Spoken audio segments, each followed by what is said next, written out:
Hey, what's up, guys? So I have been tweaking my Salvo Machina hand control deck. I got to play it at locals this past weekend, and I was thinking about some of the deck's current weaknesses and strengths. And one of the issues with the deck is that I feel like it has some pretty good resiliency plays in the form of, gear frame, being a good, starter and card in the mid game, and being able to go into Force to Reborn Fortress. And obviously, Black Salvo is, a good mid game resiliency play. But I was trying to think of some ways to kind of improve that even further. Also, I've come to realize how powerful the first turn power tool opening can be. So I kind of have been wanting to been able to do that a little bit more consistently. Um, and then, one of the big things in this deck that's been a consideration for me deck building wise has been the fact that Rhoda kind of feels a little lackluster in this deck. I mean, it basically gets you Gear Freed or the Arma, which I think is already a decent amount of utility. You can get a beater and, work with Smoke Grenade, and Arma is flexible in that, it's a good opener or mid game card and, can set up both your Salvo and your Plague. So that's all well and good. Another awkward thing is that, like, the fact that these are all not machines can get a little bit clunky with Fortress and wishing that you had a machine for Fortress. Um, and then yeah, so those are some of the issues that I've wanted to improve on in the deck. The only card in this build that I've been really, that I don't necessarily think should be in the deck is Blast with Chain, but this is really just in here because it's just a very cool, somewhat iconic card and it works well with Gear Freed. But if there was a card to cut, this would definitely be the first one to cut if you're trying to optimize this build. So I was recently looking through some of my cards, and um, I came across this card, which I've seen before. I've seen other videos in Edison talking about Iron Chain Repairman, but it struck me that this card could potentially solve a lot of the problems that I've been trying to fix with this deck.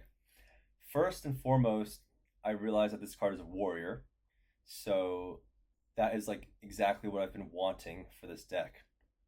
Another good warrior target for Rhoda. And second of all, this card. So let me just explain this effect. By the way, the first effect is a little bit irrelevant. It's just if it destroys a monster by battle, it inflicts 300 extra damage. But the more important effect is that once per turn, you can special summon a level 4 or lower Iron Chain monster from the grave that isn't Iron Chain Repairman, and this card can't attack the turn you do that. So right off the bat, at face value, this card design is incredibly powerful by Edison standards. If you look at other cards that are similar, like Debris Dragon, Junk Synchron, even Black Salvo, they have some pretty hard downsides, right? Hard stipulations in that, like, all three of them, Salvo, Debris, and Junk Synchron, negate the effect of the monster that you summon. And then, like, Salvo and Junk Synchron summon the monster in defense position, so you can't attack with them. Debris summons an attack, which is usually bad because the monsters you're bringing back have low attack. But this card can't attack, but the monster that you bring back, its effect is not negated, and that monster can still attack, which is pretty sick. Not only that, this is a once per turn effect. All three of those other cards, they are a one-time thing, right? So just the card design itself is just worded in a very powerful way.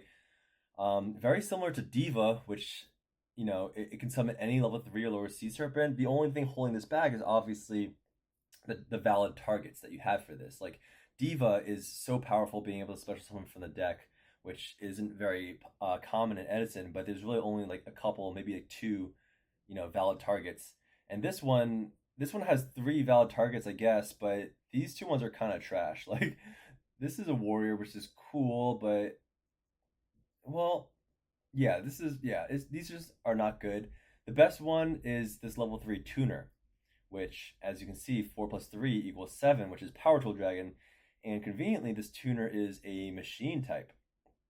Not only that, it actually has a relevant effect. It's not like a complete brick.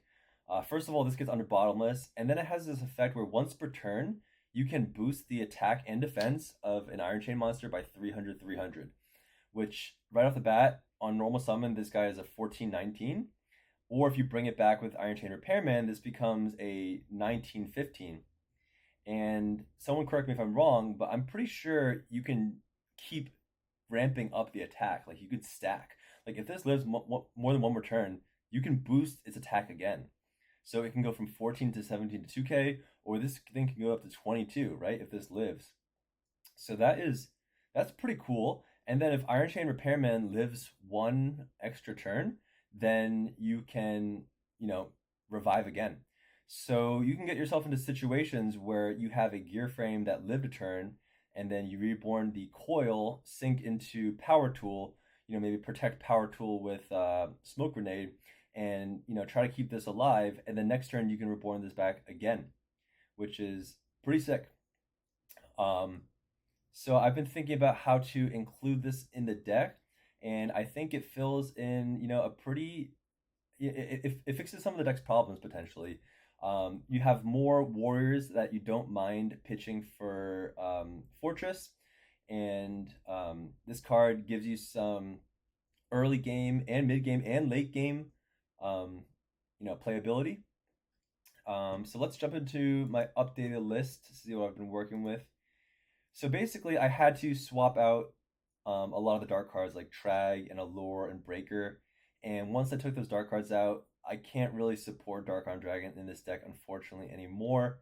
I feel like Dark Armed is really good in this deck, and it seals a lot of the games, especially when you're going to go in and attack with your Machina cards. And you can also, Smoke Grenade pop, which is very powerful for sure. But unfortunately, I just can't find a way to fit it in. But in its place, I've, placed some of these more mid-range cards, and I get to play a couple other good cards. The main power card that swaps spots with Dark Armed is Brain Control, which, if you think about it, they have a similar power level in terms of like going for game, right?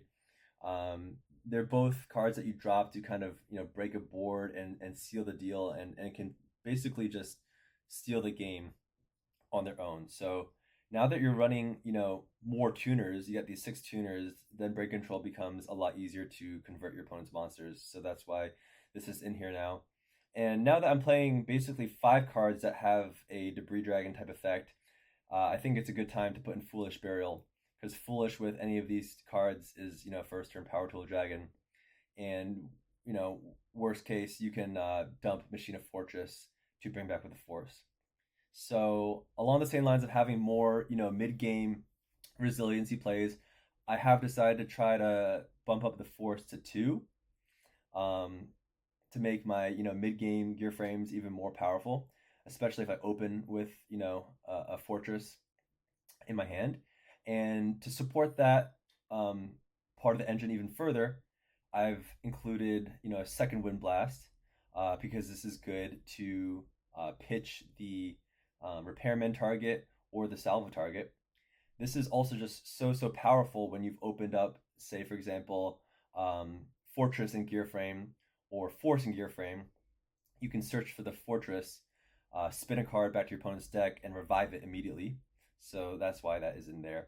And then I've also put in the Compulse, because recycling Gear Frame becomes even better when you have the second Force.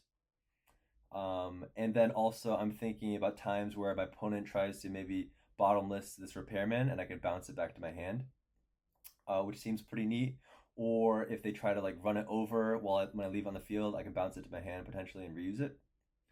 And then for this list, I've decided to cut down the Gear Free to 1.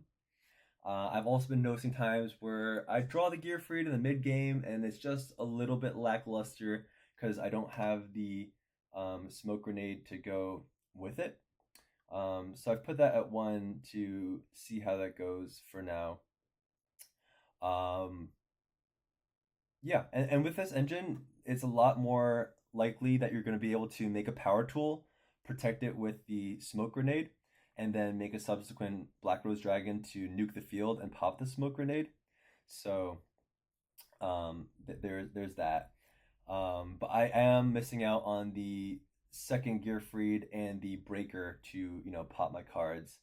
Um, so it's actually, there's a possibility I might want to bump up Release Restraint to 2 since I am making Power Tool a little bit more consistently. But yeah, this is where I'm at with the deck right now.